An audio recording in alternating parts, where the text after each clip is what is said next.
we getting on the cannon together? Not to butt. Oh, Jesus Christ. Welcome to the Varnum Armory. Look at me, traffic. Can't stand this place. It's Rhode Island. They're white. They've never seen such dastardly behavior. Motherfuckers think mayonnaise is spicy. So what are we doing here? What is this? Okay, this is Varnum Memorial Armory. We're here. It is the... Oh, crap. My name is Patrick Donovan. I'm the president and executive director of the Varnum Armory Museum. How's it going? Ethan. Ethan, Patrick. Good to meet you. Nice to meet you. Nice to meet you. So is this like a legitimate, like old National Guard armory? So we're actually very unusual. So the organization that originally built this place is called the Varnum Continentals. Originally a state chartered militia, believe it or not, a ceremonial militia. And we had a fife and drum corps. Some of our instruments you'll see up top on the stage there. But our whole purpose was to promote patriotism and a love for our country and to celebrate the sacrifices of our veterans. And so we built this place 1913 to 1914, and then almost immediately we leased it to different units of the Rhode Island National Guard. There's a plaque on the front of the building that has a list of all the different units.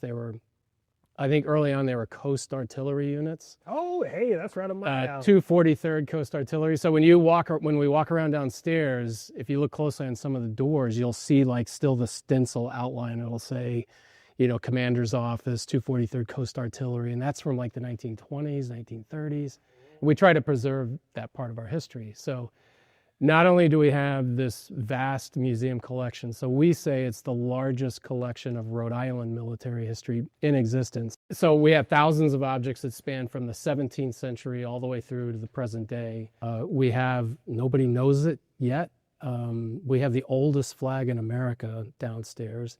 We discovered it in a small town north of here in Rhode Island.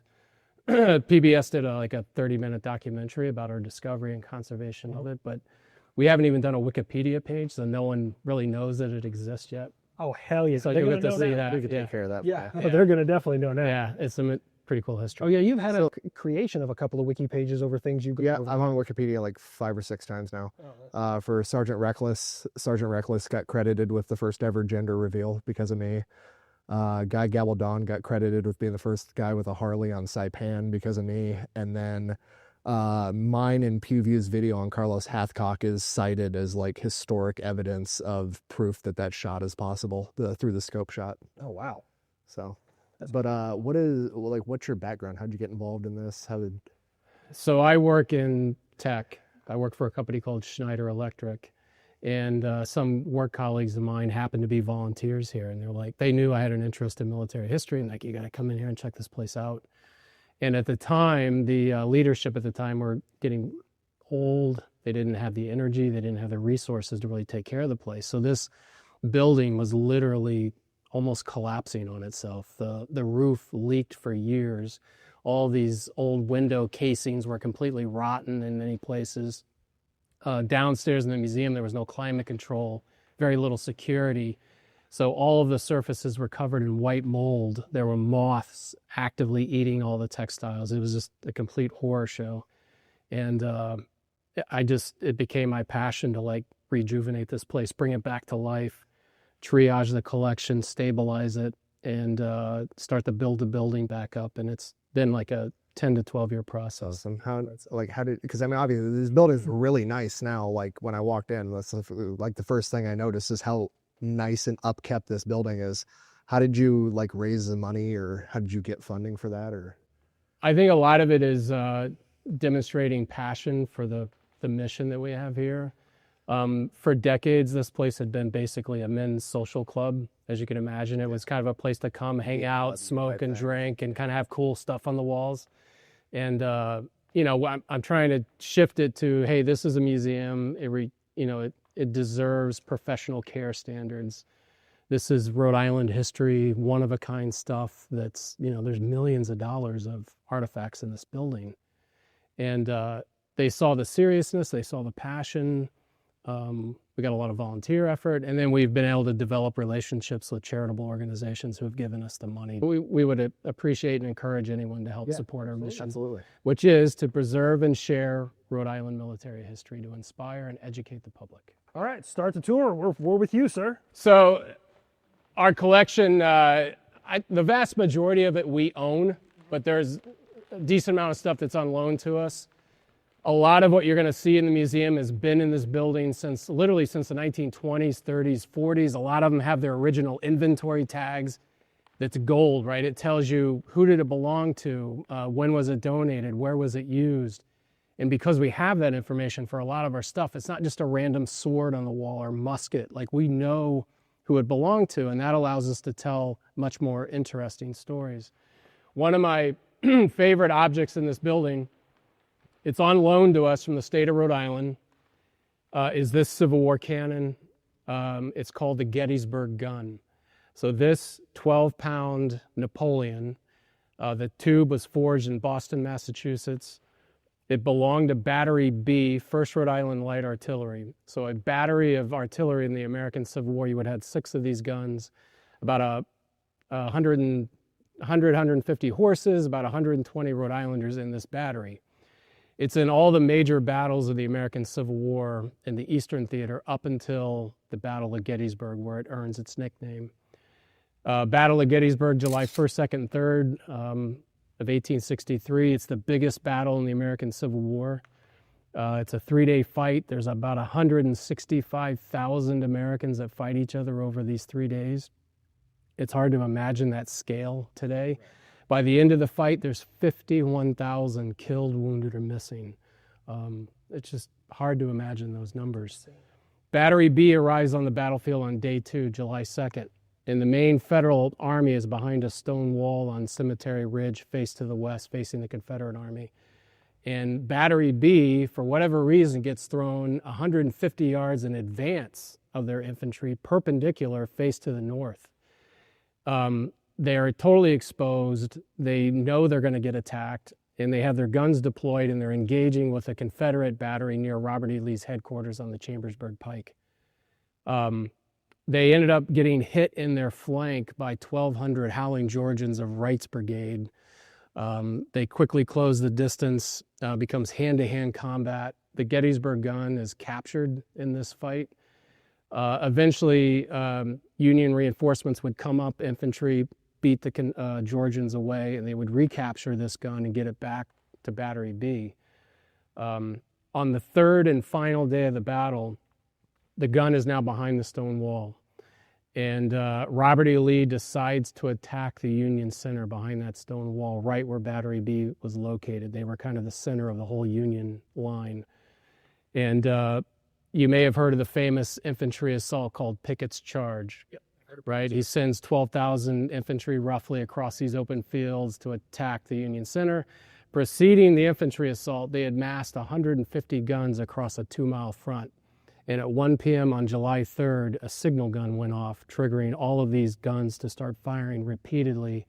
No one knows how long this barrage lasted. They think 1 to 2 hours, somewhere in that time frame. It was the loudest event in human history up until this point in time. They could hear the gunfire 35 miles away in Harrisburg, Pennsylvania. The men talked about how the ground literally shook beneath their feet. It's during this great cannonade that Battery B begins to return fire.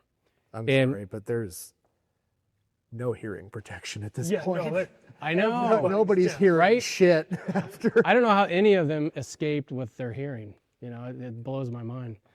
So they begin to return fire. William Jones is the number 1 man. He's standing here. He's the guy with the rammer and sponge. He volunteered to replace an exhausted cannoneer. The number 1 guy literally collapsed on the ground and just was completely useless. He volunteered to take his position despite the fact that the night before he had a premonition that he was not going to survive this battle. He tells his men, I'm not going to make it. He just knows it. Alfred Gardner, the man in the middle, is the number 2 man. He's standing over here. He's the guy that would load the shell into the tube. John Green is behind the axle on that side. Alfred Gardner is in his mid-40s. He has 5 children at home. His wife's name is Adelia. He's a very religious guy, as a lot of people were in the 19th century. And Alfred had a Bible in the pocket of his coat at this very moment with his name embossed on the cover, Alfred G. Gardner. And he used the Bible as a diary.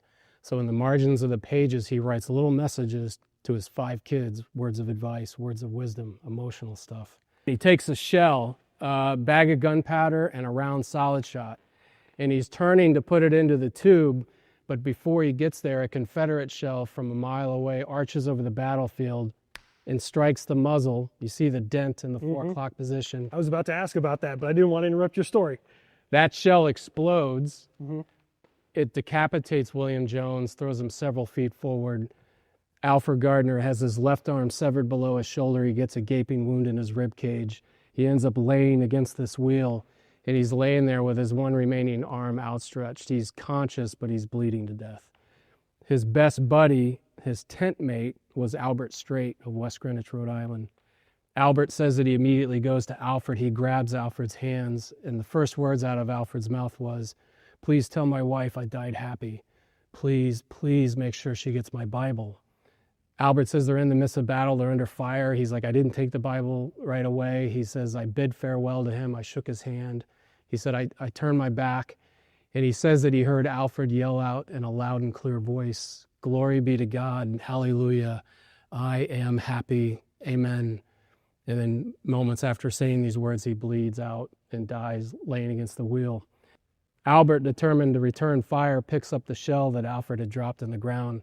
They separate the round shot from the powder bag. They get the powder bag down the tube, but the round shot, he has a guy literally holding it there. He yells for an axe, takes the backside of an axe, and he's standing and he's pounding, trying to pound the ball past that dent. It wouldn't budge. And slowly over time, that tube would cool, permanently fusing to that round shot. So that is the very round shot that Alfred had dropped when struck. As he was doing that with the axe, a shell would strike the axle. This is all recorded by the men. This is not post-war, like people saying, "Oh, that's because of this or that." These men recorded all of the strikes and hits on this gun after this battle. So you see the damage on the axle. Another shell came from the side, blew out the spoke in the back of the wheel that's still missing, slammed into the cheek piece of the gun, and it was at that point that they declared the gun unserviceable, and they left it there. That shot mortally wounded John Green. He took wood and metal into his torso. He would linger in a field hospital for 2 weeks before he would pass away. So they repulse Pickett's charge, right? This becomes a big victory for the North. They hold their position. The next day on July 4th, they begin to dig a hole in front of their gun, and they begin to wrap William Jones and Alfred Gardner in a red blanket. Albert remembers the Bible. And he asks one of his men to go to Alfred's body and retrieve the Bible. We have it on display downstairs. I'm not gonna lie, this tour is starting out amazing. Like, you got me straight captivated. Like, Yeah, I get choked up. I've told this story a million times and I still get choked up. Anyway, the last message that he wrote in the Bible, when you read the inscriptions, you understand why those were his dying words. It says July 2nd, 1863, Gettysburg. So he's writing it the day before he dies. He says, "In battery, all ready for action. I'm well in body and my mind is clear about the future. The thought of heaven has cheered me on this march from Falmouth to Pennsylvania." And then he writes, "Children, exclamation point, always be of good cheer, always do right. This is the wish of your father." And those would be the last words that he would write to his kids. Albert, being a good friend, did send the Bible home to Alfred's wife. Her name was Adelia. He actually explained to her like how he died, basically told the whole story I just told you. He told her that. We have a letter from Adelia where she refers to the Bible as a national treasure, a symbol of the sacrifice that Rhode Island made in the Civil War. We have this uncanny ability to find lost Rhode Island military history all over the country, and we figure out how to bring it back home. It's almost like supernatural. So we share these stories on social media, Facebook and Instagram. We know from letters that still exist today that Alfred had written to his family that he would often pick wildflowers along the march in the battlefields. He would pick these flowers, he would carefully note the date and location of where he picked them, and he would mail them home to his wife, Adelia. We just knew that from the letters. So I share these stories, like I said, and about 2 years ago, an active duty Army officer in Maryland messages me on Facebook and he says, I've got something you're going to want. I'm like, okay. He's like, related to this. So I ended up meeting him in Gettysburg, and he walks right up to me and he gives me this little black ledger book. I open the cover, and inside it says Adelia Gardner, 1870. And I was like, whoa. And then on all of the subsequent pages were all of the wildflowers that he had mailed home to her, she had kept.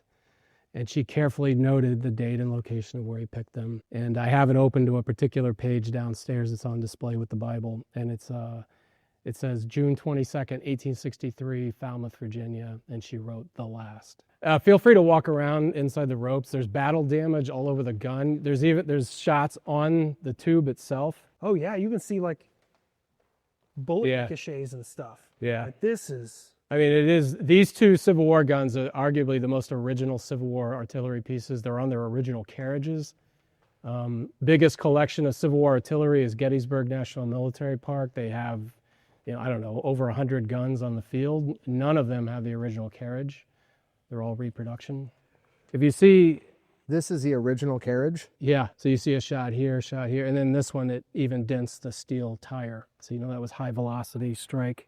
This is the thing. Like, we see modern combat now, and I've worked with artillery guys. I was air defense myself, and in our neck of the woods, like style of combat, it happened, but it was pretty rare that artillery guys were under any kind of direct fire. Right. And these guys are literally just slinging lead rounds. Line of sight. Yeah, line of sight. They got cannonballs landing around them. There's bullet holes like all riddled through this thing. There's like 2 of them right there. How did they stay here? I don't know how you would not run away. A belief in the cause and major stones. That's all I'm thinking. Like it's And not one to let your buddy down. yeah.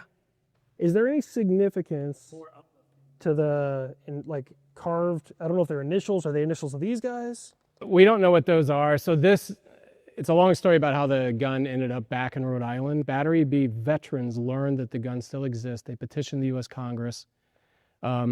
President Ulysses S. Grant signed off on the gun returning to Rhode Island. It was a big deal. But it sat outside of the old State House, outside, for like 10 years. But it's amazing that it survived. Yeah, I'm at awe. And the fact that you got one that has the cannonball still lodged in it from this story. Because as I was coming back, I saw the cannonball and I saw the dent, and I was like, huh. I wonder what that's about. Maybe the cannonball's lodged in there. Maybe it's demilled or something. I thought you were going to say the Confederate cannonball went into That's what a lot of people lodged itself. assume that. Yeah. So for decades, it sat in the current Rhode Island State House right behind the security guard check-in. And it dawned on somebody in 1962, holy crap, this thing's still loaded. And, so they ended up taking the tube off. They took it to some military installation north. They tried to pull the cannonball out. Thank God they failed. There's drill marks and stuff trying to get it out. But they got smart, and they drilled out the fuse hole, flooded it with water, got the powder out that way. So it's safe now. Had a live cannon. How long was it back there behind the guard shack? Decades. Yeah, 1905 until 1962. Who's the author that wrote Hatchet? Have you ever read that book? No. It's like a boy crashes a plane in Canada and survives. Gary by Paulson. himself. Gary Paul, but he wrote another book called The Gun that, I wonder if he based it off of this. Because he wrote a book about a Revolutionary War fighter that they would take wax after they loaded their muskets when it rained, and they'd put wax in the barrel so water didn't get in it. Yeah. And he fell in battle before he shot it, and then it just got handed down through generations, and it was a loaded gun for 200 years sitting over somebody's fireplace, and then it ended up going off. No, I've never read Eerily that book. similar to this. Yeah.